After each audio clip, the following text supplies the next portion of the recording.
remote primary healthcare organisation that has a focus on Aboriginal health and the special and unique challenges of staying healthy in the outback. What defines us is really the Barwon-Darling catchment. We start up in the tributaries of the Darling River, in those great rivers of the Barwon, Bakari, Beery, Narran. They all flow through down into the Darling, which then eventually winds its way down to the Murray. And right along those rivers there is a lot of history.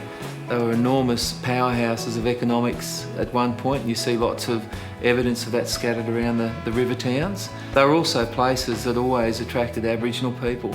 So there's an ancient history with some terrific artefacts like the Brewarrina fisheries. And they've always been an area that's produced great opportunities for our pastoralists and agricultural industry.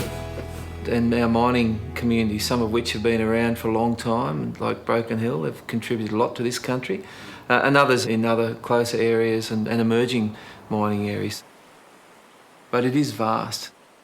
So we know there's very powerful determinants to health, maintaining good health out here. It could be food security, it could be education, it may be justice issues, it may be housing constraints. We know there are significant employment constraints in communities of our patch. Many of the communities that we support you can't fly into. Many of the services that people need to access are located hundreds and hundreds of kilometres away. So there's a real challenge in actually developing a framework for services that are accessible, that are universally equitable for people, that are culturally appropriate for our populations, and that are really delivering the sorts of supports that our communities require. We've managed to accrue a fantastic workforce that has tremendous expertise. It's supported by excellent fly-in fly-out clinicians, as well as our own growing body of residentially based clinicians and project staff. And the medical student placements, pharmacy students, dietitians, physiotherapists, a range of different allied health providers that can come out as part of their formal studies and actually have some time in the bush, we believe is just an invaluable part of the primary healthcare story. And we've even seen some evidence where some of those students have come back and joined us. So relationships with universities and the university departments of rural health are real critical partners in the mix.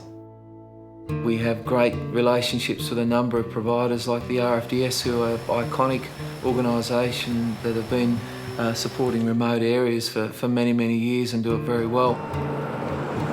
We work clinically with general practice, our hospitals. There are very well organised and well-resourced Aboriginal medical services in our patch that are really able to get through to some of those hard-to-reach populations and facilitate that access.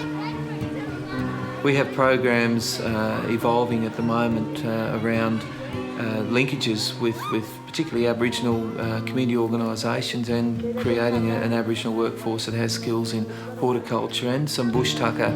That's very exciting stuff. These are things that are, kids are curious about.